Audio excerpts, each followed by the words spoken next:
सर्वप्रथम आप सभी को शुभ संध्या। कक्षा की शुरुआत करने की मैं घोषणा करता हूं। आज संविधान के मौलिक अधिकार की कड़ी में हम तीसरे कार्य दिवस में हैं, तीसरी कक्षा में हैं। पिछले दो क्लास के माध्यम से आपने समग्र रूप से मूल अधिकार को देख लिया था और मैंने कहा था कि एक दो क्लास देकर इसको हम थ्योरेटिकली लिख भी लेंगे, क्योंकि जितना विस्तार से मैंने आपको पढ़ाया वो यूपीएससी के लेवल का है। उससे बड़ा लेवल संभवतः उपलब्ध नहीं हो पाता है। जो आपके रिक्वायरमेंट के दायरे में है, मैं उसकी बात कर रहा हूं, जिसकी आपको जरूरत है। उस चीज को थोड़ा यदि लिख लेंगे तो चीजें आसान हो जाएंगी। तो आज उसी को हम आगे बढ़ाएंगे। चैप्टर का नाम रहेगा मूल अधिकार। और जहां तक मैं रिकॉल कर पा रहा हूं कि पिछले क्लास में मैंने आपको एक परिभाषा लिखाई थी। किसी ने ना भी लिखा हो तो आज दोबारा लिखवा देंगे। शीर्षक लिख लीजिए, अध्याय का नाम मूल अधिकार।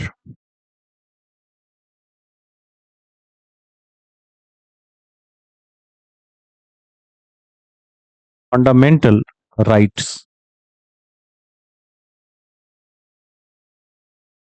यहीं से क्लास आज आगे बढ़ाएंगे।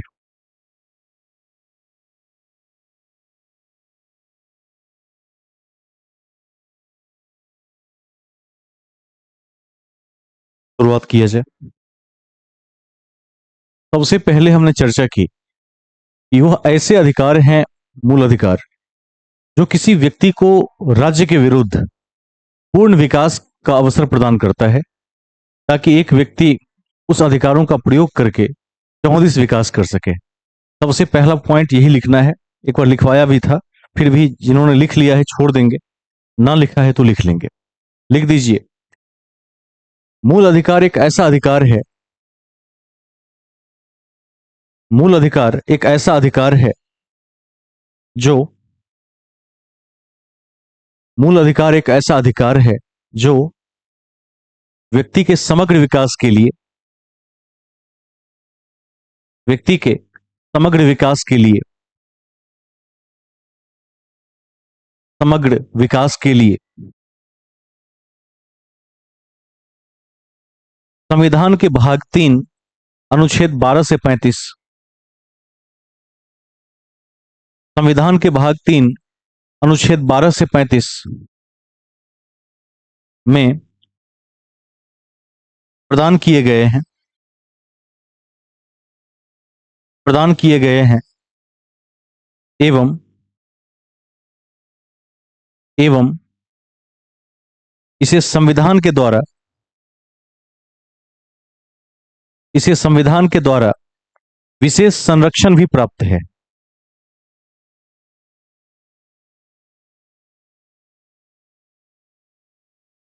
संरक्षण भी प्राप्त है। सभी संरक्षण आपको ज्ञात है। आर्टिकल 32 को कभी नहीं भूलना है, हर हाल में उसको याद रखना है। अब इसको मूल अधिकार क्यों कहा जाता है? तो मूल अधिकार के पीछे एक वजह है कि इससे व्यक्ति का भौतिक विकास भी होता है और व्यक्ति का नैतिक विकास भी होता है। दोनों प्रकार के विकास इससे होते हैं। इसको थोड़ा सा समझ लेते हैं, फिर इसको लिख भी लेंगे। भौतिक क्या है और नैतिक क्या है, कौन बता सकता है? कोई भी अभ्यर्थी एक्सप्लेन करके बताएं कि भौतिक विकास क्या होता है और नैतिक विकास क्या होता है। इंग्लिश में कहें तो physical development and moral development, दोनों में क्या फर्क है?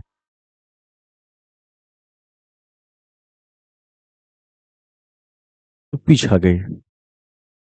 ये तो बहुत आसान शब्द है हिंदी के। देखिए, भौतिक विकास का मतलब होता है शारीरिक विकास, बाहरी विकास। मान लीजिए किसी व्यक्ति को सही भोजन नहीं मिलेगा तो उसका भौतिक विकास नहीं होगा, तो सरकार उसका प्रबंध करती है। खुली हवा में सांस लेने का प्रबंध भी सरकार का ही है। ऐसा नहीं हो सकता है कि आपके घर के सामने कोई फैक्ट्री बना देगा, असंभव है।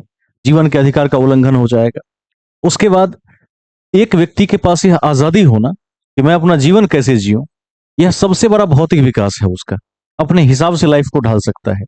नैतिक विकास क्या है? नैतिक विकास है कि किसी की आलोचना नहीं कर सकते, प्राइवेसी लीक नहीं कर सकते, किसी को बिना मतलब के किसी का अपमान नहीं कर सकते, मानहानि का डर है। तो ये सब जो अधिकार हैं वो भौतिक और नैतिक विकास के लिए दिए जाते हैं। अब आप समझ पा रहे होंगे। ठीक है। जैसे सड़क पर बाईं ओर चलना क्या है, नैतिक विकास है। मान लीजिए सड़क पर यदि रैंडमली लोग चलने लगेंगे, यादृच्छिक रूप से चलने लगेंगे, तो कोई कहीं से कहीं चला जाएगा और टकरा जाएगा। एक कल्पना करके देखिए कि सड़क पर यदि मनमानी होने लगे, कोई किधर से भी गाड़ी चलाने लगे, कितनी दुर्घटनाएं हो सकती है। उसको रोकने के लिए एक नियम बना दिया गया। उसमें क्या है, सबका लाभ है, सबको समय की बचत है, दुर्घटना की बचत है, नहीं होगी। भौतिक विकास में आप देख पाते हैं कि कोई किसी को दास बना के नहीं रख सकता, बंधुआ मजदूरी नहीं करवा सकता। कई तरह के एक्ट्स हमने पढ़े। तो दोनों देता है, लिख दीजिए। मूल अधिकार को मूल अधिकार इसलिए भी कहा जाता है, मूल अधिकार को मूल अधिकार इसलिए भी कहा जाता है, इसलिए भी कहा जाता है क्योंकि क्योंकि यह व्यक्ति के भौतिक और नैतिक क्योंकि यह व्यक्ति के भौतिक और नैतिक विकास से संबंधित है। व्यक्ति के भौतिक और नैतिक विकास से संबंधित है।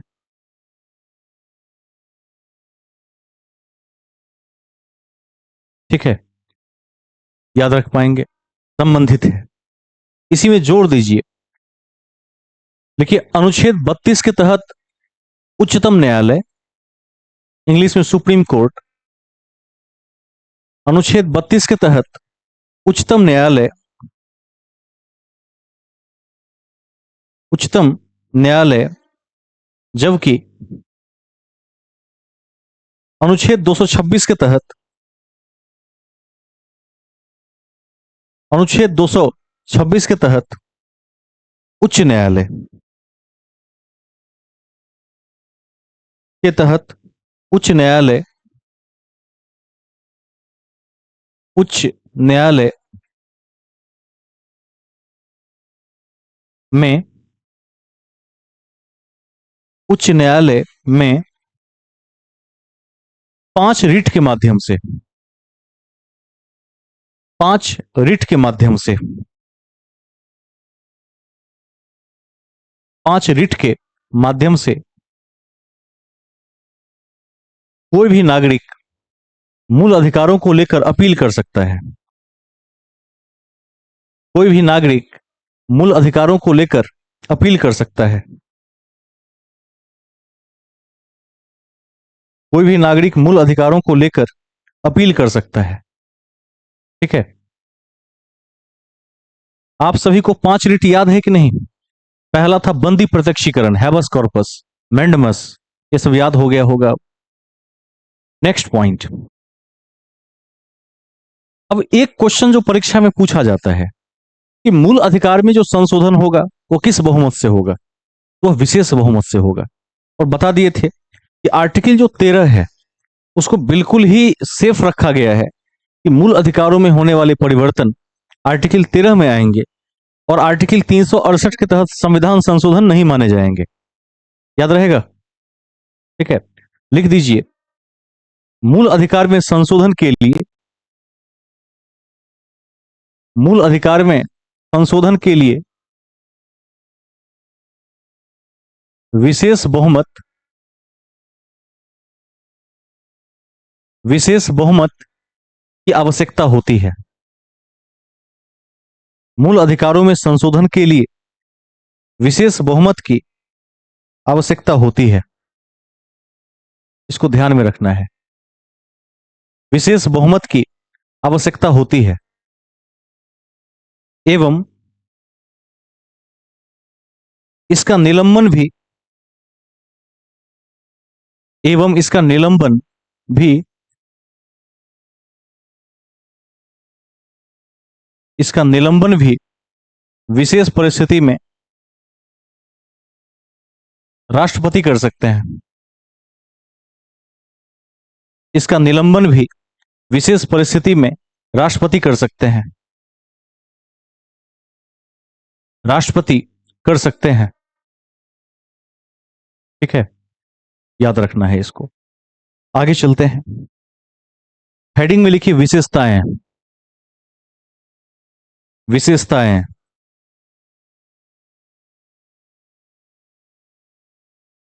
अब एक बात ध्यान रखना है, मूल अधिकार संवैधानिक भी हो सकता है और कानूनी भी हो सकता है।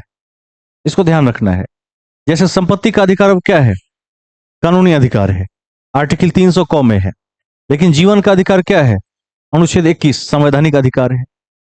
तो लिख दीजिए विशेषता नंबर 1, मूल अधिकार अमेरिका से लिए गए हैं। मूल अधिकार अमेरिका से लिए गए हैं। अमेरिका से लिए गए हैं एवं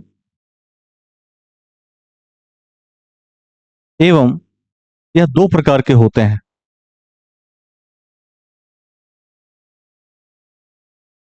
एवं यह दो प्रकार के होते हैं। पहला संवैधानिक और दूसरा कानूनी।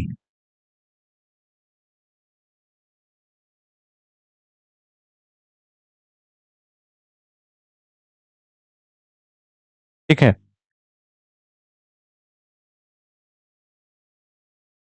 अब एक बात यहां और ध्यान रखना है, आजकल बड़े पेचीदे तरीके से क्वेश्चन पूछा जाता है।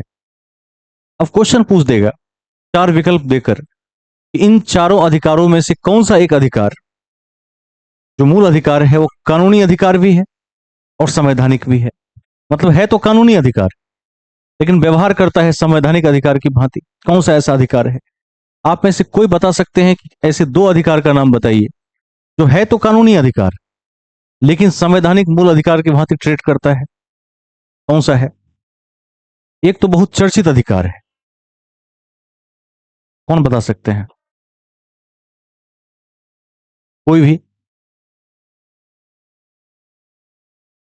कोई नहीं। एक अधिकार है मतदान का अधिकार।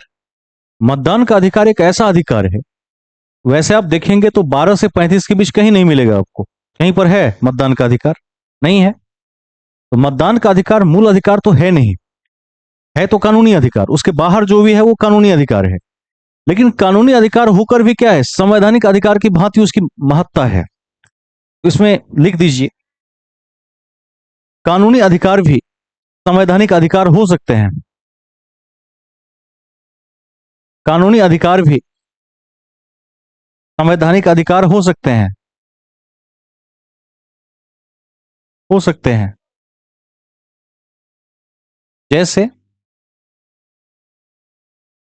जैसे मतदान का अधिकार। कोई आर्टिकल सुना दे तो बड़ा अच्छा होता। कितने नंबर आर्टिकल में मतदान का अधिकार है? कोई सुना दे। कोई नहीं। इतना सुना दीजिए कि इलेक्शन कमीशन किस में है। तो लिखवा दिए है ना, इलेक्शन कमीशन किस में है। सब भूल भाल के बैठे हैं आप लोग। 324 में इलेक्शन कमीशन है, 326 में मतदान है। ये सब याद रखिए, लिख दीजिए। इसमें लिख दीजिए तीर का चिन्ह देकर मतदान के अधिकार में 326। कॉपी के ऊपर लिख दीजिए मैं अल्जाइमर का पेशेंट हूं। ठीक है, इसीलिए 324 में निर्वाचन आयोग है, यह मुझे लिख कर याद रखना पड़ता है। अल्जाइमर समझते हैं कि नहीं? ऐसी बीमारी होती है कि आदमी जब भूलने लगता है तो अपना नाम भी भूल जाता है। इस लेवल में नहीं जाना, पढ़ाए थे पहले क्लास में, पढ़ा दिए थे, कई बार चर्चा हुई है उसकी। इतना तो पता ना होना चाहिए। मतदाता दिवस कब मनाते हैं भारत में? साफ। कितना समय लगेगा? 25 जनवरी को मनाते हैं। सरकार प्रचार कर करके बेहाल हो गई। जब आप लोगों को नहीं पता है तो आम जनता को क्या पता होगा? जिस व्यक्ति का कोई वास्ता नहीं है पढ़ाई लिखाई से, वो क्या जानेगा? थोड़ा सा अवेयर रहिए। देखिए, लोकतंत्र, मूल कर्तव्य, नागरिकता, इस सब में तो आपकी जानकारी पीक पर होनी चाहिए अब, जितनी आपकी उम्र है। दूसरा लिखिए संपत्ति का अधिकार। सेकंड, संपत्ति का अधिकार किसमें है? ये तो सबको याद होगा। कोई?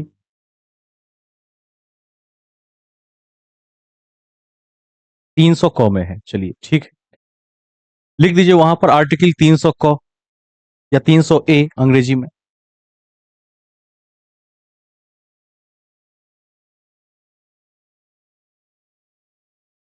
कई बार एक क्वेश्चन पूछता है कि मूल अधिकार का मूल उद्देश्य क्या है, क्या हो सकता है, क्यों दिए गए मूल अधिकार, कौन बताएंगे, किस उद्देश्य से दिए गए,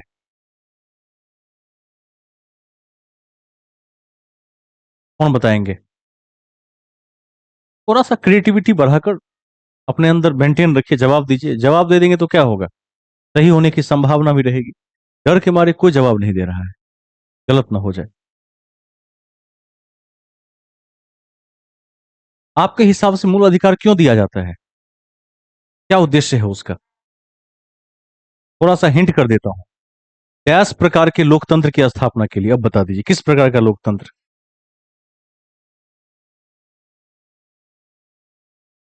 लिख दीजिए, लिख दीजिए। देखिए, मूल अधिकार का मूल उद्देश्य राजनैतिक लोकतंत्र की स्थापना करना है।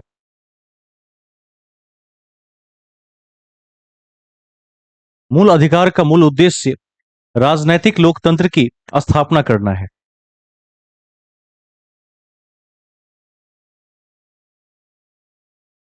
स्थापना करना है। कल एक टॉपिक पढ़ाए थे कि मूल मूल जो मूल अधिकार हैं, फंडामेंटल राइट्स हैं, वो आत्यंतिक हैं कि नहीं है, परिपूर्ण है कि नहीं है, कौन बताएंगे, यस या नो, नहीं है, वेरी गुड। अच्छा, मूल अधिकार सीमित है कि असीमित है, ये कौन बताएंगे, माइक ऑन करके बताइए एक बार, क्या है, असीमित है, कैसे,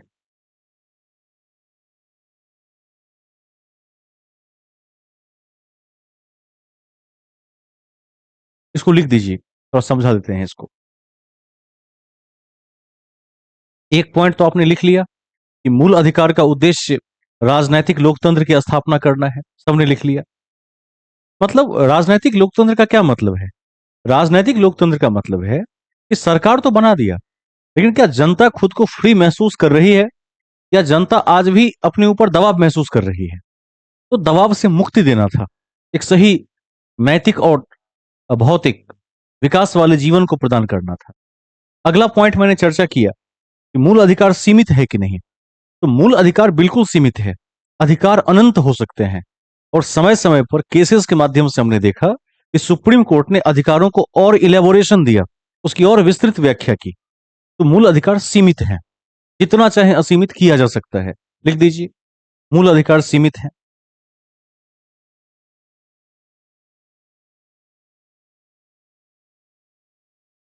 मूल अधिकार सीमित है, मूल अधिकार सीमित है। अब एक अगला क्वेश्चन है, पिछले 2 दिन के स्टडी के आधार पर, क्या मूल अधिकार को न्यायालय लागू करवा सकता है या नहीं करवा सकता है, करवा सकता है, वेरी गुड। आर्टिकल 32 और 226 में न्यायालय के पास सुप्रीम पावर है, तो वो इसको लागू करवा सकता है, लिख दीजिए, मूल अधिकारों को न्यायालय लागू करवा सकता है,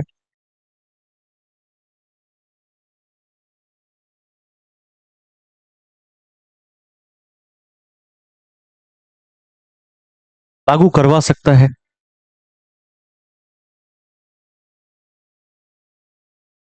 ठीक है। नेक्स्ट, देखिए, कुछ मूल अधिकार केवल भारतीय नागरिकों को ही प्राप्त हैं, कुछ मूल अधिकार केवल भारतीय नागरिकों को ही प्राप्त हैं,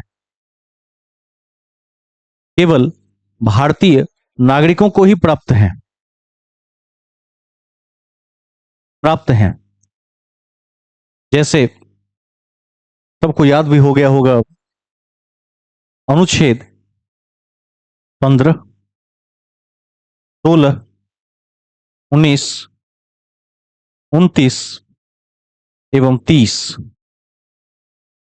15, 16, 19, 29 एवं 30, ये लिखा चुके हैं कि नहीं, पिछले क्लास में हो चुका है। कोई एक विद्यार्थी जो 15, 16, 19, 29, 30 में क्या लिखा हुआ ये सुना दे, किसमें क्या है, हाथ खड़ा करके, या वैसे भी अपने मन से ही, कोई भी। 15 में क्या है, 16 में क्या है, 19 में क्या है, 29 में क्या है, 30 में क्या है।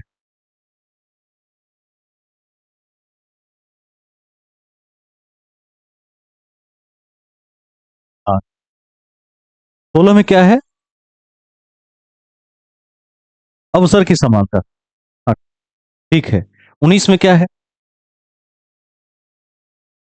19 में 6 प्रकार की आजादी। हाँ, 29 में क्या है,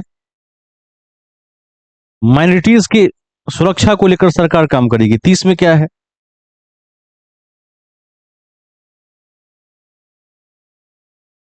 क्या है 30 में। हाँ, ठीक है। चलिए, माइनॉरिटीज याद रह जाए तो भी काफी है, बना देंगे परीक्षा में। 15 में है जाति, धर्म, मूल, लिंग, जन्मस्थान के आधार पर समानता मिलेगी। 16 में अवसर की समानता है, याद रख लेंगे इसको भी। वैसे आपने जवाब लगभग दे ही दिया है। ठीक है। एक एक आर्टिकल के बारे में ऐसा ऐसा क्वेश्चन पूछ दिया जाता है कि जब हॉल में हम बैठते हैं तो हतप्रभ रह जाते हैं कि ये क्या पूछ दिया, ये तो हूबहू नहीं पढ़ा था। तो एक्चुअली संविधान एक ऐसा टॉपिक है जहां परीक्षक को क्रिएटिव क्वेश्चन, जिसको हम कॉम्पिटेंसी बेस्ड क्वेश्चन कहते हैं, उस तरह के सवाल को बनाने की छूट मिल जाती है, क्योंकि इसमें दर्शन बहुत ज्यादा है, फिलोसफी बहुत ज्यादा भरा हुआ है। ठीक है, आगे चलें। इसमें एक लाइन ऐड कर दीजिए, शेष सभी मूल अधिकार, शेष सभी मूल अधिकार भारतीय नागरिक प्लस विदेशी नागरिक दोनों को प्राप्त हैं। शेष सभी मूल अधिकार भारतीय नागरिक प्लस विदेशी नागरिक दोनों को प्राप्त हैं। भारतीय नागरिक प्लस विदेशी नागरिक दोनों को प्राप्त है, दोनों को प्राप्त है। ठीक है, क्लियर है यहां तक, कोई दिक्कत नहीं है। अब मान लीजिए एक क्वेश्चन आपसे पूछ दिया, एक क्वेश्चन पूछ दिया कि ऐसा कौन सा मौलिक अधिकार है जो जनता को राज्य के विरुद्ध दिया जाता है। राज्य के विरुद्ध का मतलब क्या है, कि राज्य से आदमी लड़ जाएगा। मतलब राज्य के विरुद्ध का मतलब है कि राज्य यदि अहित भी करना चाहेगा तो नहीं कर पाएगा, जनता उस अधिकार से बच जाएगी। वो कौन सा मूल अधिकार है जो राज्य के विरुद्ध दिया जाता है। दो हैं ऐसे, कम से कम दो हैं, और भी हो सकते हैं। स्टेट के विरुद्ध है। 15 और 16 को याद रखिएगा। 15 में क्या है, जाति, धर्म, लिंग, क्षेत्र, जन्मस्थान सब के आधार पर बराबरी है, राज्य चाहकर भी किसी को ऊपर या नीचा नहीं कर सकता है इसमें। और 16 में क्या है, अवसर की समानता। राज्य कितना भी चाहे कि इस परीक्षा का इतना सीट इसी आदमी को फॉर्म भरने के लिए दिया जाए, सबको ना भरने दे, ऐसा नहीं हो सकता है। कहीं चुनाव लड़ना है तो सबको बराबर का अवसर मिल सकता है, कोई भी खड़ा हो सकता है। तो अवसर की समानता। और आर्टिकल जो 15 आपने भी देखा देखा 15 और 16 राज्य के विरुद्ध नागरिक को मूल अधिकार मिले हुए हैं। लिख दीजिए, लिखिए, कुछ मूल अधिकार, कुछ मूल अधिकार नागरिकों को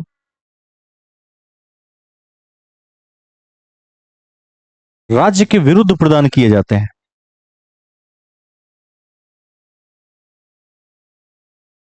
आर्टिकल 15 है और 16 है। कुछ मूल अधिकार नागरिकों को राज्य के विरुद्ध प्रदान किए जाते हैं, राज्य के विरुद्ध प्रदान किए जाते हैं, जैसे आर्टिकल 15 और आर्टिकल 16।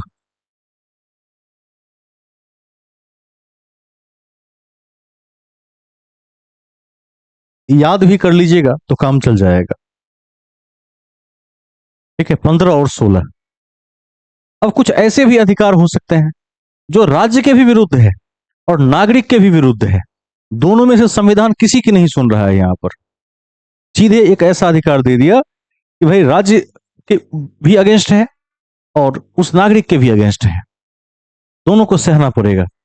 कौन सा ऐसा अधिकार है, कोई भी, जो राज्य के भी विरुद्ध है और नागरिक के भी विरुद्ध है।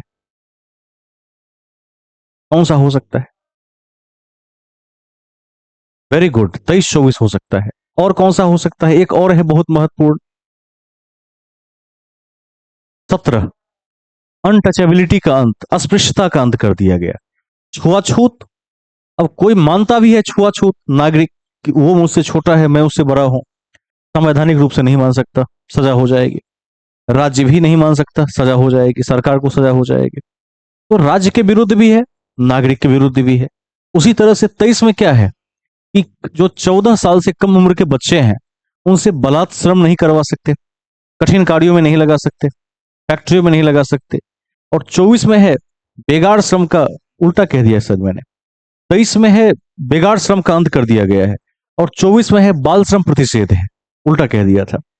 तो 23 और 24 क्या है, राज्य के विरुद्ध भी है, नागरिक के विरुद्ध भी है। कैसे? तो किसी से कोई नागरिक श्रम करवा सकता है, जैसे कोई मालिक होगा, कोई नौकर होगा, तो मालिक के विरुद्ध है।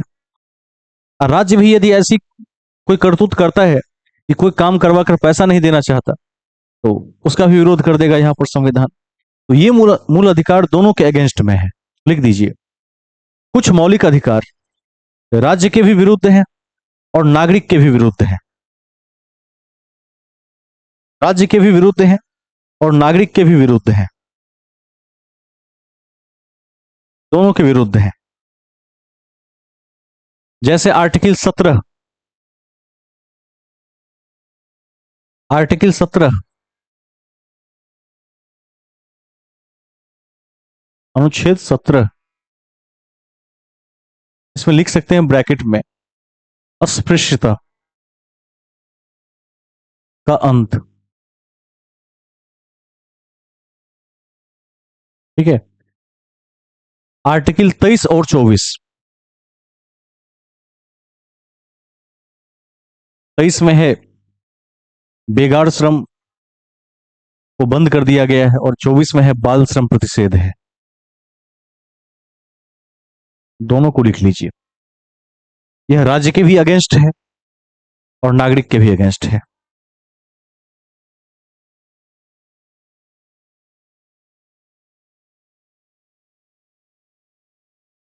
ठीक है, अगले टॉपिक में चलते हैं। ध्यान रखिएगा कि 1215 के समय, बहुत पहले, आज से 800-900 साल पहले, 1215 में क्या हुआ था, जेम्स प्रथम के समय इंग्लैंड में मूल अधिकारों का सिद्धांत आ गया था। इसीलिए मूल अधिकारों को भारतीय संविधान में मैग्ना कार्टा भी कहा जाता है। इस पॉइंट को जरूर लिख दीजिए। देखिए, मूल अधिकारों को मैग्ना कार्टा भी कहा जाता है। मूल अधिकारों को मैग्ना कार्टा भी कहा जाता है क्योंकि मूल अधिकारों को मैग्ना कार्टा भी कहा जाता है क्योंकि 1215 में 1215 में bill of right, bill of right, right मतलब अधिकार, ब्रैकेट में Britain, Britain, bill of right Britain James प्रथम के समय लाया गया। जेम्स प्रथम के समय लाया गया, लाया गया, जिसमें जिसमें जनता को अनेक प्रकार के अधिकार दिए गए, जिसमें जनता को अनेक प्रकार के अधिकार दिए गए, दिए गए एवं एवं स्वतंत्रता भी बढ़ा दी गई।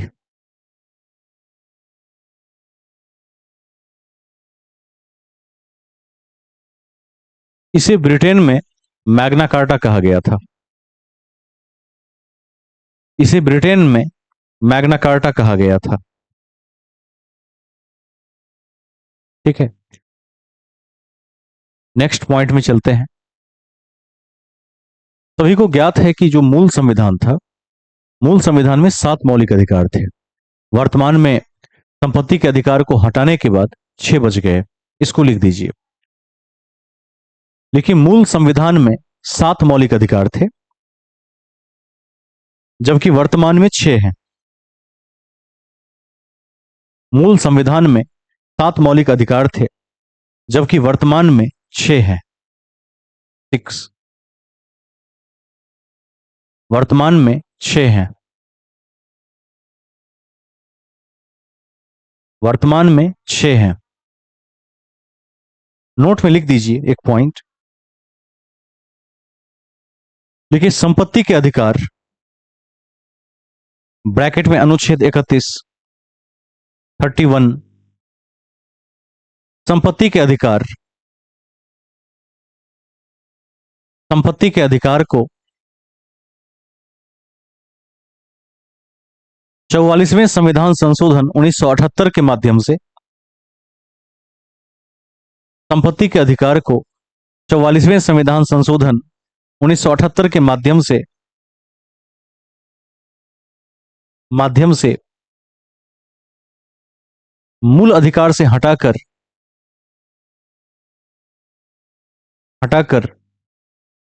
कानूनी अधिकार के रूप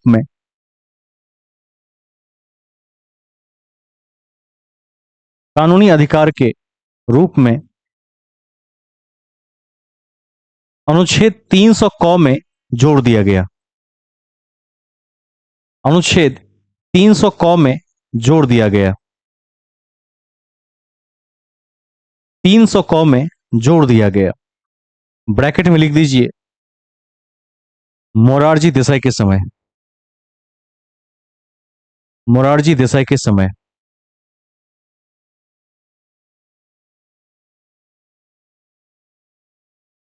अब एक पॉइंट बहुत महत्वपूर्ण है, वो क्या है?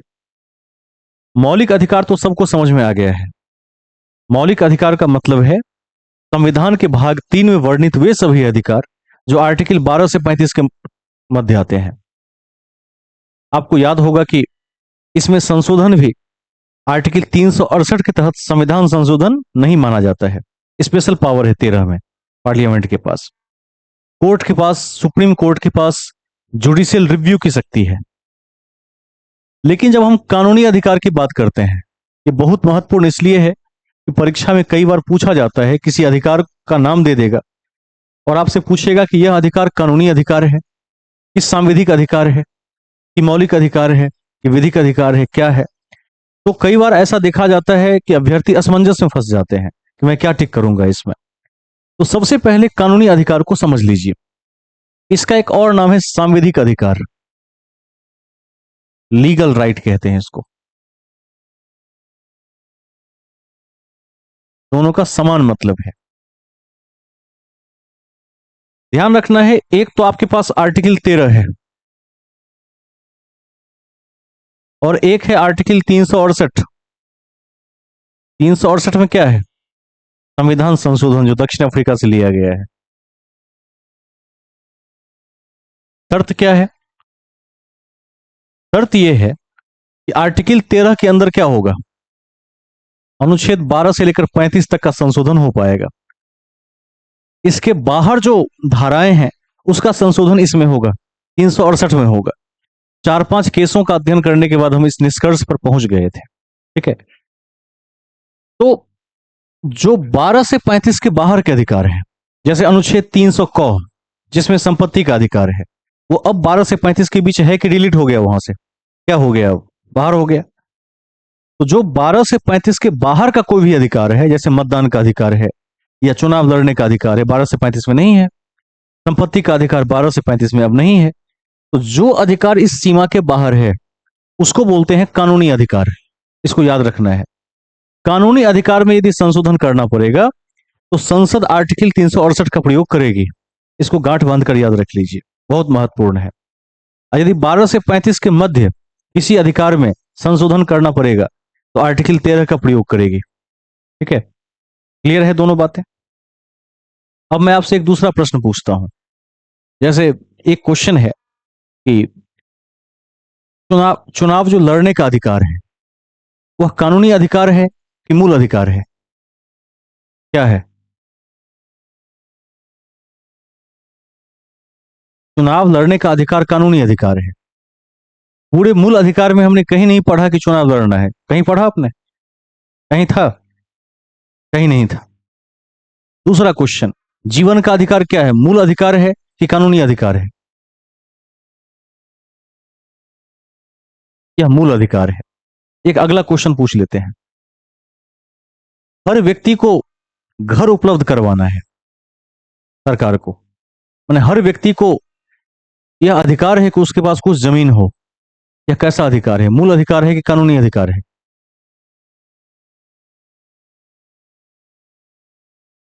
थोड़ा माइक पास लेके बोलेंगे तो और क्लियर हो जाएगा आवाज। कानूनी है, ठीक है, वेरी गुड। देखिए, मूल अधिकार में क्लियर है, 14 से 18 समता, 19 से 22 स्वतंत्रता, 23-24 शोषण, 25 से 28 धर्म, 29-30 अल्पसंख्यक, 31 डिलीटेड, 32 उपचार। इतना ही मूल अधिकार है।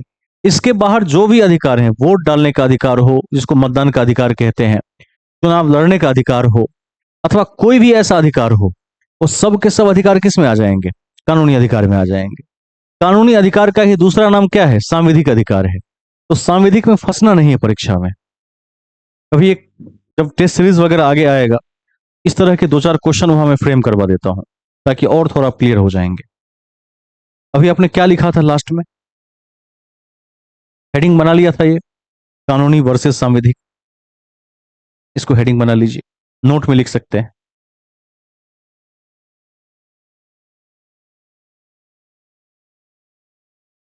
कानूनी अधिकार या सांविधिक अधिकार, इसमें लिख दीजिए, यह ऐसे अधिकार हैं जिनको संसद या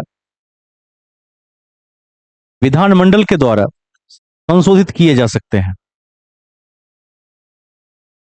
यह ऐसे अधिकार हैं जिसे संसद या विधानमंडल के द्वारा संशोधित किया जा सकता है, किया जा सकता है। जैसे मतदान का अधिकार, आर्टिकल 326, और संपत्ति का अधिकार, आर्टिकल 300 का।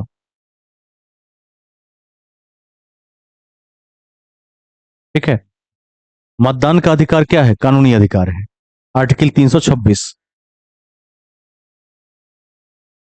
और उसके बाद दूसरा लिख दीजिए, संपत्ति का अधिकार, 300 का।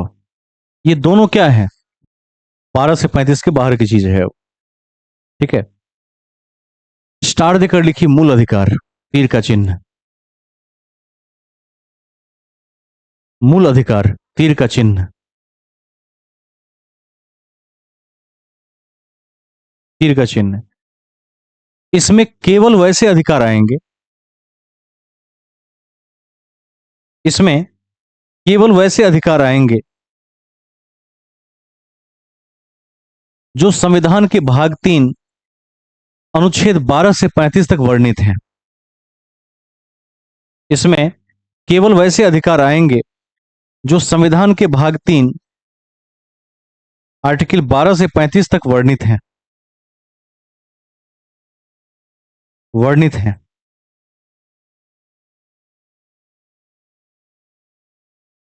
ठीक है, नेक्स्ट लिखिए, संवैधानिक अधिकार, तीर का चिन्ह, संवैधानिक अधिकार, तीर का चिन्ह। इसमें लिख दीजिए, ऐसे अधिकार आते हैं जो संविधान के भाग 3 से बाहर रखे गए हैं। ऐसे अधिकार आते हैं जो संविधान के भाग 3 से बाहर रखे गए हैं, बाहर रखे गए हैं। जैसे मतदान का अधिकार, मतदान का अधिकार 326, ब्रैकेट में आर्टिकल 326।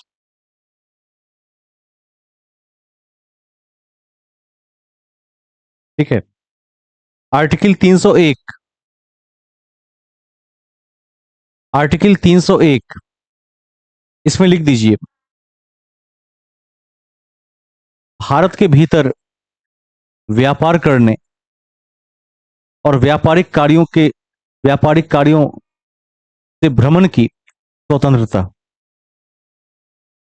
भारत के भीतर व्यापार करने और व्यापारिक कार्यों से भ्रमण की स्वतंत्रता। मतलब समझा देता हूं इसका। इसका मतलब है कि यदि कोई भारतीय नागरिक है और वह व्यापार करता है तो पूरे देश में व्यापार करने के लिए आजाद है और व्यापारिक कार्यों से भी पूरे देश में घूम सकता है।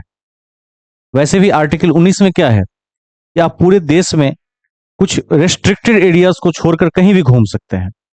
उसी तरह से आर्टिकल 301 कहता है यदि कोई व्यापारी है, छोटा से छोटा, बड़ा से बड़ा, जैसे आप देखिएगा जो गांव में डुगडुगी लेकर बर्फ बेचते रहते हैं, देखा है कभी? उस व्यापारी से लेकर और बहुत बड़े स्तर के व्यापारी तक वो कहीं भी घूम सकते हैं, कहीं भी कुछ बेच सकते हैं। कानून के दायरे के अधीन घूमने की पूरी आजादी है उनके पास 301 में।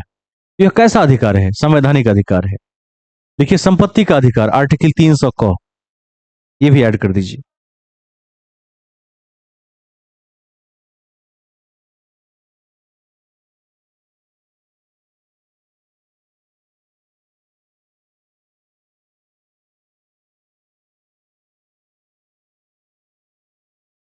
सभी अधिकार आपने पढ़ लिया, एक अधिकार वंचित रह गया, ह्यूमन राइट्स।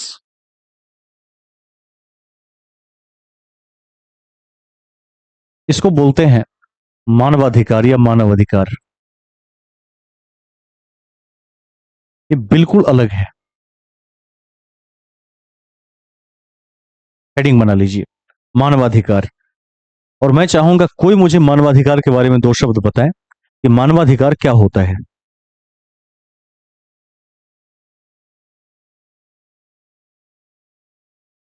क्या होता है ये मानवाधिकार? क्या है? इसकी जरूरत क्यों पड़ गई? जब इतने सारे अधिकार पहले से हैं तो ह्यूमन राइट्स की आवश्यकता क्यों पड़ गई? कौन बता सकते हैं? मानवाधिकार क्या हो सकता है?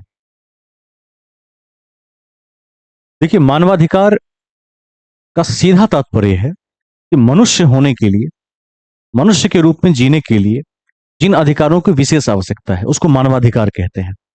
जैसे एक व्यक्ति को कुछ लोगों ने मिलकर क्या किया? बहुत पीटा। ऐसा कई बार देखने को मिलता है भारत में, मॉब लिंचिंग के मामले देखने को मिलते हैं। जिस व्यक्ति ने पीटा उसके पास पीटने का कोई अधिकार नहीं है, लेकिन फिर भी उसने यह कृत्य किया। तो जिस व्यक्ति को मार लगी वह व्यक्ति क्या करेगा? ह्यूमन राइट्स वाले के पास जा सकता है, और खास करके यदि वो माइनॉरिटी के किसी तबके से हो तो जरूर जाएगा, क्योंकि मानवाधिकार का संबंध भारत से नहीं है, विश्व से है। जो वियना समझौता है 1948 का, ध्यान रखिएगा, वियना घोषणा कहते हैं उसको। मैं यहां इसको लिख देता हूं।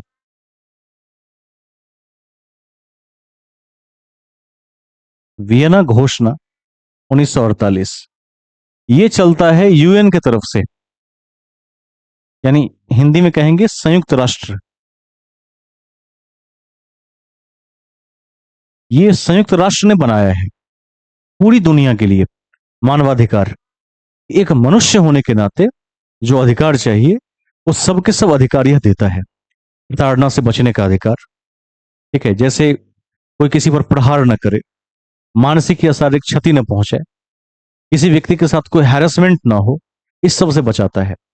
तो मनुष्य होने के, मानव होने के नाते जो हमें अधिकार दिए जाते हैं उसको मानवाधिकार कहा जाता है। इसका संबंध या इसका उल्लेख अंतर्राष्ट्रीय सम्मेलन यूएन के वियना घोषणा 1948 से है।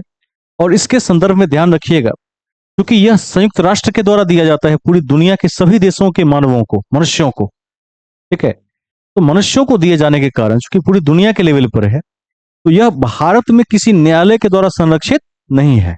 इसको भी याद रखेंगे, क्योंकि यह भारतीय संविधान ने नहीं दिया है। तो संविधान ने नहीं दिया है तो अनुच्छेद 32 में यह नहीं आएगा। इसका कंप्लेन इंडिया में नहीं हो सकता है। इसका कंप्लेन भी अंतर्राष्ट्रीय न्यायालय में या अंतर्राष्ट्रीय स्तर के संस्थाओं के अधीन होता है। इसको ध्यान रखेंगे। देखिएगा, जैसे बच्चे किसी क्षेत्र में कुपोषण के शिकार हैं तो मानवाधिकार आयोग उसकी रिपोर्ट लेता है कि नहीं लेता है? लेता है। उस क्षेत्र के लिए विशेष प्रयास किए जाते हैं। आप सभी को बता दूं, मानवाधिकार आयोग का एक सबसे बड़ा जो कदम रहा दुनिया में, वो रहा पोलियो का उन्मूलन। जिस व्यक्ति ने पोलियो का टीका तैयार किया था, यदि वो व्यक्ति चाहता तो मुझे लगता है कई एक करोड़ खरब रुपया कमा सकता था। अरब में भी नहीं, कई एक करोड़ खरब कमा सकता था।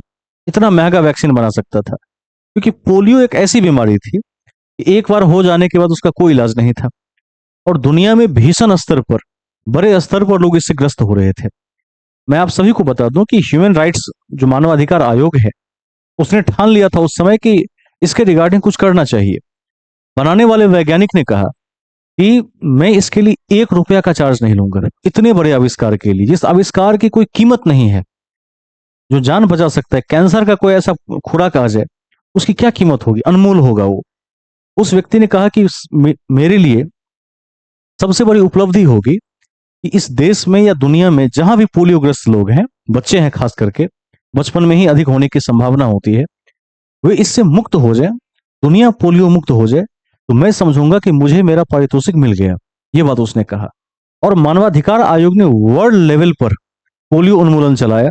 पाकिस्तान जैसे कुछ अभागे राष्ट्रों को छोड़ दिया जाए तो लगभग राष्ट्र इससे मुक्त हो चुके हैं। ठीक है। उस राष्ट्र में क्या है, उस राष्ट्र में मानवाधिकार किसी को नहीं चाहिए, उसमें पशु अधिकार चाहिए।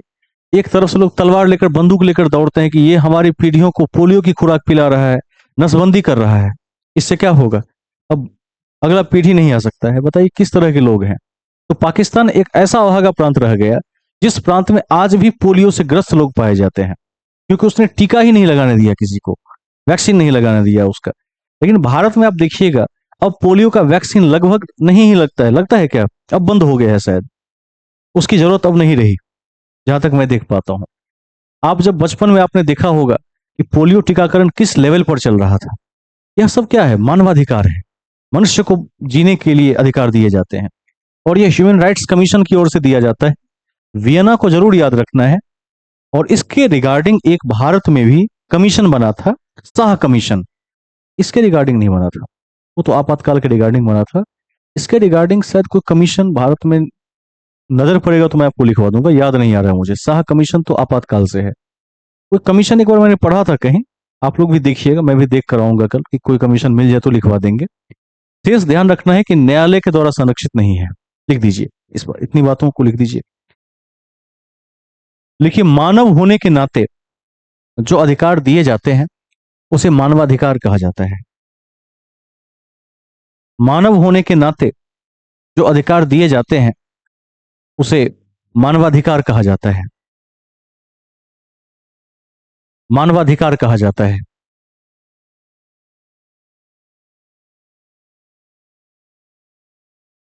इसकी अंतर्राष्ट्रीय घोषणा वियना घोषणा 1948 के माध्यम से हुई। इसकी अंतर्राष्ट्रीय घोषणा वियना घोषणा 1948 के माध्यम से हुई। वियना घोषणा 1948 के माध्यम से हुई। नेक्स्ट पॉइंट, इसे न्यायालय के द्वारा संरक्षित नहीं किया जा सकता है। इसे न्यायालय के द्वारा संरक्षित नहीं किया जा सकता है।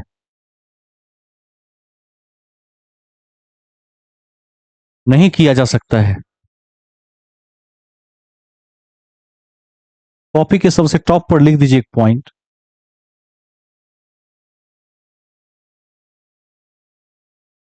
देखिए, शाह कमीशन का संबंध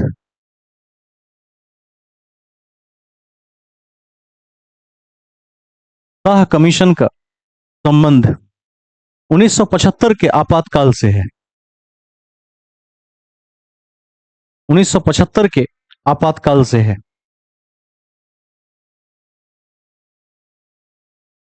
ठीक है। यह था एक सेक्शन। अब इसके दूसरे खंड में चलते हैं, व्याख्या खंड में चलते हैं। लिखिए, मूल अधिकारों के प्रकार हेडिंग में, मूल अधिकारों के प्रकार, टाइप्स ऑफ फंडामेंटल राइट्स।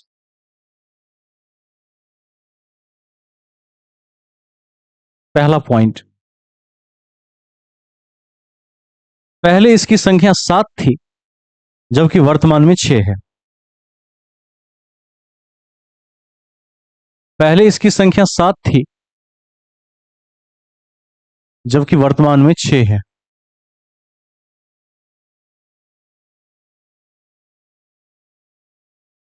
पहला,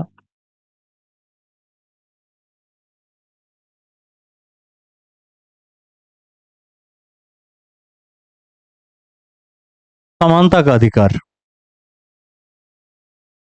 आर्टिकल 14 से 18।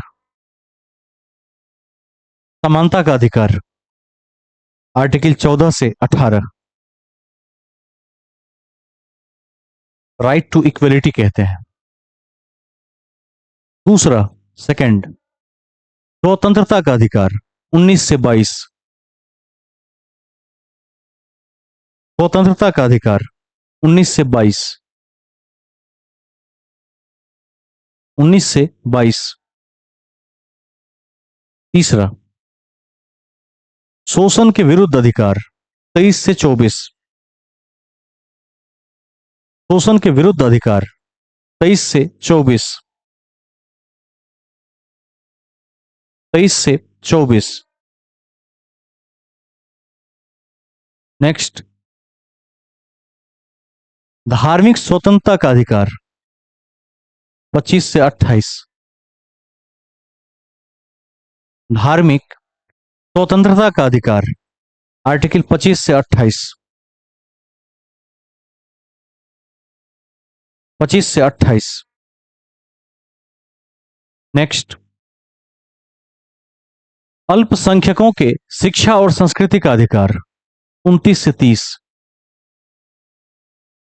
अल्पसंख्यकों के शिक्षा और संस्कृति का अधिकार, आर्टिकल 29 से 30। 29 से 30। संवैधानिक उपचारों का अधिकार, आर्टिकल 32।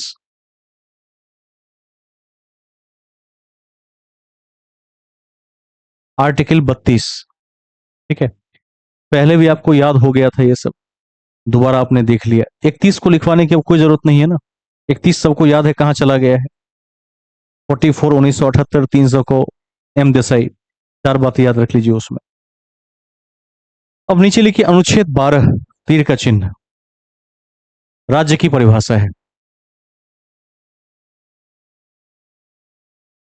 अनुच्छेद 12 राज्य की परिभाषा है। राज्य की परिभाषा है। ठीक है, देखिए राज्य के परिभाषा के तहत, राज्य के परिभाषा के तहत क्या सब आ सकता है? कार्यपालिका, कार्यपालिका, विधायिका, विधायिका, स्थानीय निकाय, कार्यपालिका, विधायिका, स्थानीय निकाय, सांविधिक और गैर सांविधिक संस्थाएं।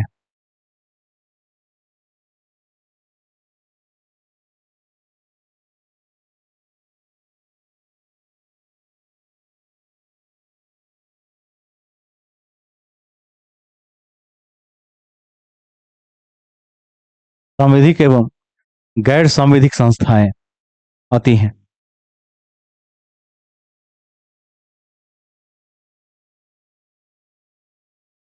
ठीक है, 12 में क्या है? राज्य है।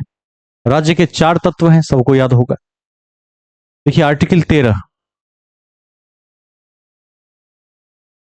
आर्टिकल 13, तीर का चिन्ह, इसमें लिखी मूल अधिकार का उल्लंघन करने वाली, मूल अधिकारों का उल्लंघन करने वाली कोई भी विधि को, कोई भी विधि को, विधि को न्यायालय में चुनौती दी जा सकती है।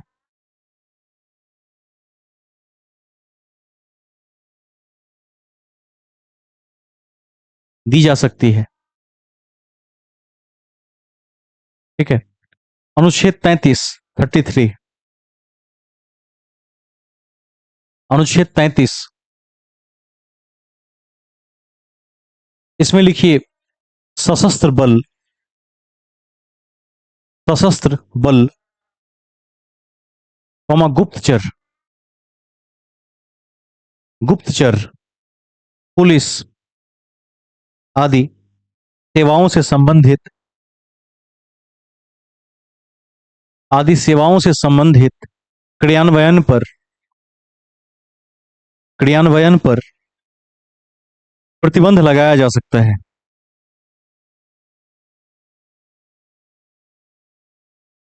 लगाया जा सकता है। आर्टिकल 34, 34 में लिखिए सैन्य शासन वाले इलाके में, सैन्य शासन वाले इलाके में असमान परिस्थितियों में प्रतिबंध लगाया जा सकता है। सैन्य शासन वाले इलाकों में असमान परिस्थितियों में प्रतिबंध लगाया जा सकता है। प्रतिबंध लगाया जा सकता है। ठीक है। मतलब यह है कि जहां पर सैन्य शासन लगा दिया गया, वहां जाने आने की रोक लगा दी जा सकती है। फोटो या तस्वीर न लेने की स्थिति में, जैसे होता है कि सिक्योरिटी के मामलों को देखकर तस्वीर लेने को रोका जा सकता है, प्रोहिबिशन दे सकती है सरकार वहां पर। देखिए आर्टिकल 35, 35, इसमें लिखिए एक रूपता लाने के लिए, एक रूपता लाने के लिए कुछ कानून संसद के द्वारा बनाए जाते हैं, ना कि विधानमंडल के द्वारा। एक रूपता लाने के लिए कुछ कानून संसद के द्वारा बनाए जाते हैं, ना कि विधानमंडल के द्वारा। विधानमंडल के द्वारा। ठीक है। आगे चलते हैं, मतलब समझ गए होंगे। नेशनल लेवल पर जो चीजें प्रभाव डालेंगी उसका कानून केवल संसद बना सकता है, विधानमंडल नहीं बना सकता है। क्लियर है। जैसे मान लीजिए वैक्सीन लेना हो, कानून संसद बनाएगा उसके लिए। झंडा फहराना हो तो झंडा के लिए हर एक राज्य का कानून क्या होगा, अलग अलग नहीं होगा, एक कानून होगा पूरे देश के लिए। उसी एक कानून को सभी राज्य फॉलो करेंगे। ठीक है। अभी 15 अगस्त आने वाला है, हर घर तिरंगा अभियान चल रहा है कि नहीं चल रहा है, आपने देखा होगा। तो हर घर तिरंगा अभियान कौन चलाता है, बिहार विधानमंडल की संसद, संसद चलाती है, पूरे देश के लिए चलाती है। आगे चलते हैं, अब विस्तार से पढ़ेंगे। हेडिंग में लिखिए समानता का अधिकार, अनुच्छेद 14 से 18, हेडिंग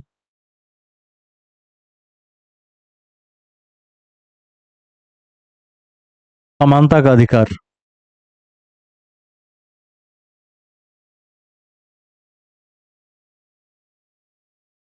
अनुच्छेद 14 से 18,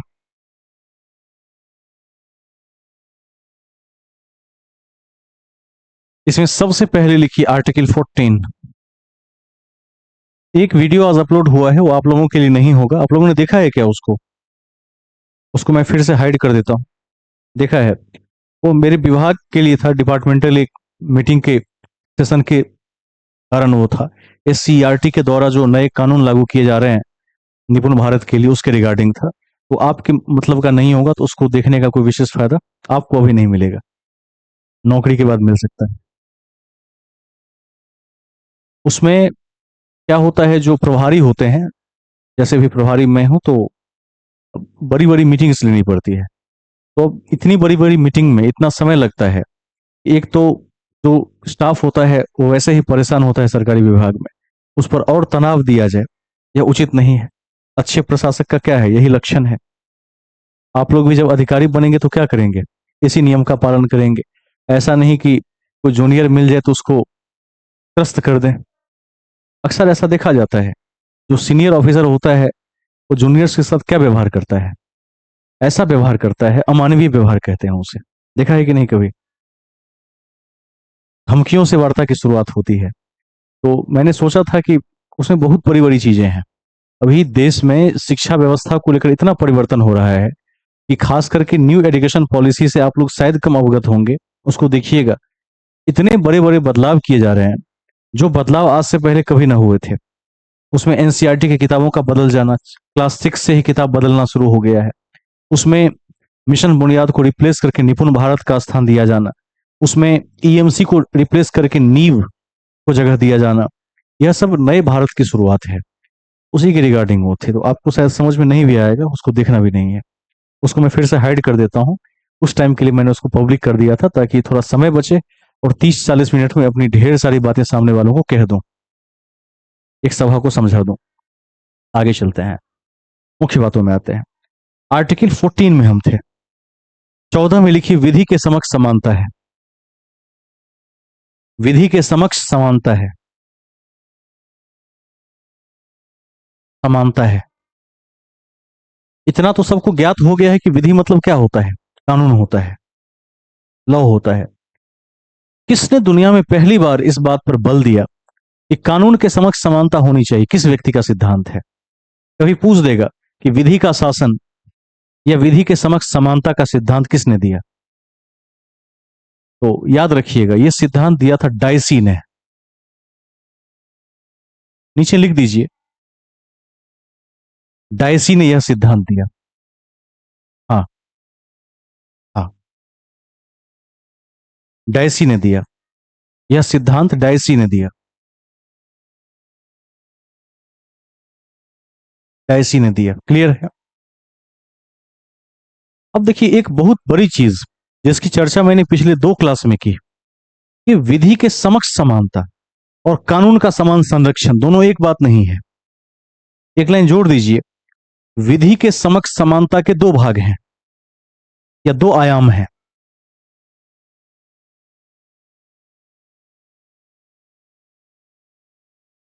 विधि के समक्ष समानता के 2 आयाम हैं। 2 आयाम हैं। पहला, फर्स्ट, विधि के समक्ष समानता।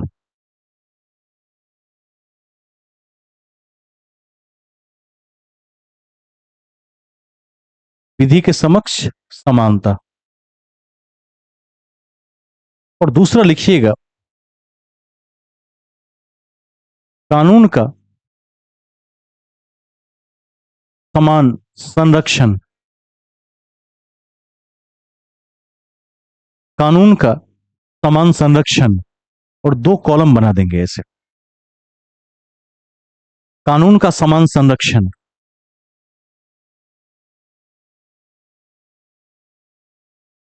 पहले ही आपको समझा दिया गया है कि पहला जो साइड है यह ब्रिटेन से संबंधित है, ब्रिटेन से प्रभावित है, संसदीय विचारधारा से प्रभावित है, और इसको बोलते हैं नकारात्मकता का सिद्धांत। याद है कि नहीं? और जो दूसरा है कानून का समान संरक्षण, यह अमेरिका से प्रभावित है और इसको बोलते हैं सकारात्मकता का सिद्धांत। क्या फर्क है? कानून तो बना हुआ है कि सबको विधि के समक्ष समानता दी जाएगी, लेकिन क्या कानून बनने से जमीनी स्तर पर वो समानता पहुंच पाएगी? नहीं पहुंच पाएगी। तो उसके लिए सरकार ने आरक्षण जैसे प्रावधानों को जगह दे दिया बाद में, ताकि जमीनी स्तर पर भी वो चीज दिखे। तो जब कानून को ग्राउंड लेवल पर इंप्लीमेंट करने की जिम्मेदारी सरकार लेती है, तब उसको बोलते हैं कानून का समान संरक्षण। कि जो कानून आपने बनाया था वह कानून आपने सबके लिए बचा लिया, सबके लिए काम कर गया। लेकिन विधि के समक्ष समानता का मतलब है कि आपने केवल कानून बनाकर लागू कर दिया है, जनता के संपूर्ण हिस्से को उसका लाभ मिला या केवल एक बड़ा वर्ग उससे लाभान्वित रहा, यह यहां पर तय नहीं हो पाता है। अक्सर ऐसा होता है कि इस व्यवस्था में एक बड़ा वर्ग जिसके पास अधिक संपत्ति है, अधिक शक्ति है, अधिक प्रभुत्व है, उच्च शिक्षा है, वह इसका लाभ ले पाता है। लेकिन एक बड़ा वर्ग जो है वो इससे चूक जाता है कई बार। ठीक है, एक कलेक्टर के बारे में एक बहुत प्रसिद्ध एक पंक्ति मैंने कहीं पढ़ी थी कि आओ दिखाता हूं मैं तुम्हें जीवन के ताप को, चमारों की बस्ती में लेकर चलता हूं मैं आपको। किसी शायर ने लिखा हुआ है। कलेक्टर जो एसी की हवेली में बैठा हुआ है उसके विषय में लिखा हुआ है कि आओ दिखाता हूं मैं तुम्हें जीवन के ताप को, कि जीवन एक्चुअल में कैसा है। चमारों की बस्ती में मैं ले चलता हूं आपको। एक बार चमारों की बस्ती से गुजर कर देख लीजिए कलेक्टर साहब, पता चल जाएगा कि उस एयर कंडीशनर कमरे में जो एयर फ्रेशनर आप यूज करते हैं वो यहाँ काम नहीं आएगा। एक्चुअल में आपके जिले में आम नागरिक की स्थिति उस बस्ती के लोगों की जैसी है। सब तरफ से दुर्गंध आ रही है, लोगों के पास वस्त्र नहीं है। ठीक है, ऐसा काम उन्होंने चुना है जिस काम को किसी ने नहीं चुना, क्योंकि जितने अच्छे काम है उसके लिए कॉम्पिटेटिव एग्जाम लिया जाता है, वो सबने पहले चुन लिया है। जो रेस में सबसे आगे गए उन्होंने, उस 1% लोगों ने क्या किया, पूरे नौकरियों पर कब्जा कर लिया। तो जो काम एकदम शेष बच गया, अवशेष बच गया, जो सबसे अंतिम में बच गया, जिसको कोई ग्रहण नहीं करना चाहता, उसको भी एक तबके ने ग्रहण किया हुआ है जीवन यापन के लिए। ये चीज आप जाके देखिए। तो ये लाइन एक कवि ने लिखी है, इस लाइन का मर्म आप समझ पा रहे होंगे। मैं आगे चलता हूं मुख्य बातों में। 2-3 शब्दों में या 2-3 वाक्यों में इसको लिख दीजिए, क्लियर हो जाएगा। पहले वाले में लिख दीजिए, फर्स्ट वाले में, नकारात्मक अवधारणा है। नकारात्मक अवधारणा है। उसी में लिखिएगा सोर्स ब्रिटेन, स्रोत ब्रिटेन। नकारात्मक अवधारणा है, सोर्स ब्रिटेन। ठीक है, राइट साइड में लिखिए सकारात्मक अवधारणा है, सोर्स यूएसए। सकारात्मक अवधारणा है, सोर्स यूएसए यानी अमेरिका।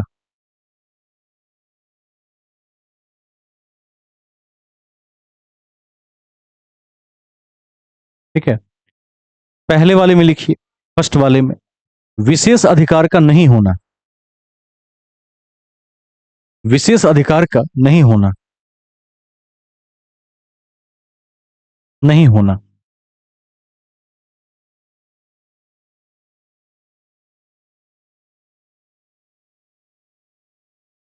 और दूसरे वाले में लिखिए रैशनल इक्वालिटी यानी अनुपातिक समानता। इसको बता देते हैं कि ये क्या होता है। अनुपातिक समानता, रैशनल इक्वालिटी, इसका मतलब यह है कि मान लीजिए कि 100 में से सरकारी नौकरियों में 60 सीट क्या है, आरक्षित है। तो 60 सीट में तो वही आदमी आएगा जिसके हिस्से में वो सीट है।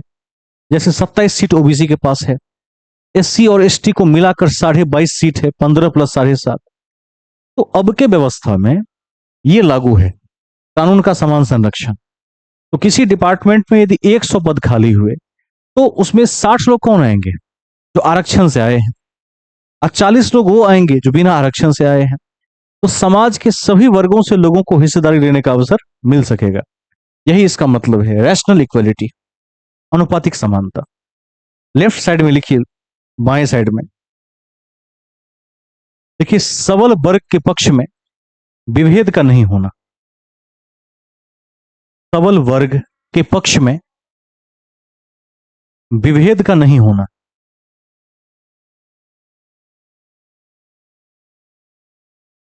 नहीं होना मतलब, यदि केवल सरकार यह सिद्धांत लागू कर दे कि कानून के समक्ष बराबरी है, सब खुश।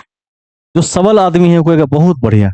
अब क्या होगा, 100 सीट है और किसी व्यक्ति के पिता के पास करोड़ों रुपए हैं, वो क्या करेगा, बेहतरीन इंस्टीट्यूट में पढ़ा के, जाहिर सी बात है कि एक गरीब का बच्चा जो होगा उसको पीछे कर ही देगा वो किसी न किसी रूप में। जो गरीब होगा उसके पास संसाधन नहीं होगा, कितना भी परिश्रम करेगा उसकी उम्र ही निकल जाएगी, उसके बाद जाके वो लायक बन पाएगा। जो अमीर का बच्चा है वो 20 साल में लायक बन जाएगा। तो इसमें क्या होगा, यदि सबको बराबरी मिल गई तो जो पहले से बहुत मजबूत है वह एक्चुअल में आगे निकल जाएगा। और फिर क्या होगा, पूंजीपति वर्ग का कब्जा हो जाएगा हर जगह, पहले वाले में। तो इस लाइन का यही मतलब है कि सबल वर्ग के साथ इसमें विरोध, विभेद नहीं होता है। दूसरा में क्या है, तो राइट साइड में लिखिए, अनुपातिक समानता वाले में, इसका आशय है, इसका आशय है समान परिस्थिति में रहने वाले व्यक्तियों के साथ, इसका आशय है समान परिस्थिति में रहने वाले व्यक्तियों के साथ समान व्यवहार। समान परिस्थिति में रहने वाले व्यक्तियों के साथ समान व्यवहार, समान व्यवहार। जबकि जबकि असमान परिस्थिति में रहने वाले व्यक्तियों के साथ असमान व्यवहार, असमान परिस्थिति में रहने वाले व्यक्तियों के साथ असमान व्यवहार, असमान व्यवहार। मोटे तौर पर याद रखिएगा, यदि विराट कोहली है कोई तो उसको 160 के रफ्तार की गेंद खेलनी पड़ेगी, और यदि कोई नया नवसिखिया प्लेयर है तो उसे लुढ़का के गेंद दिया जाएगा कि तुम इसमें शॉट लगाओ। बात आई समझ में? ऐसी व्यवस्था है कुछ इस तरह की। रिजर्वेशन इसका सबसे बड़ा एग्जाम्पल है कि जो बहुत पिछड़ा तबका है वो 40 नंबर लाएगा, तुम नौकरी में आ जाओ। जो बहुत सबल तबका है उसको लाना पड़ेगा 101, 105, तब जाके उसका सिलेक्शन होगा। तो जो जिस परिस्थिति में है उसके साथ वैसा अवसर प्रदान करना, यह कानून का समान संरक्षण है, और यह नई परिभाषा सरकार ने बनाई है, इसको ध्यान में रखना है। आगे चलते हैं। देखिए, अनुच्छेद 14 के अपवाद, एक्सेप्शन। अनुच्छेद 14 के अपवाद।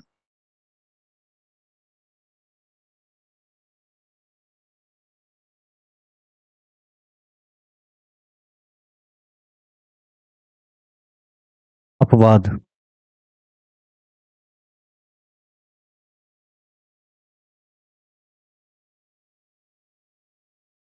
अब अपवाद को समझिए।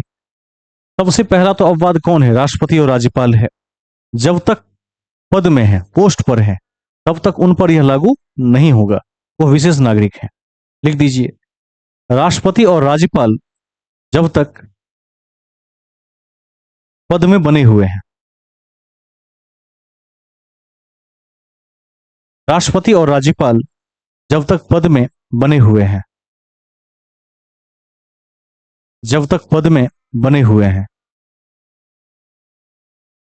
ठीक है, बने हुए हैं, सांसदों और विधायकों को भी संसदीय विशेषाधिकार प्राप्त है। सांसदों और विधायकों को भी संसदीय विशेषाधिकार प्राप्त है। संसदीय विशेषाधिकार प्राप्त है।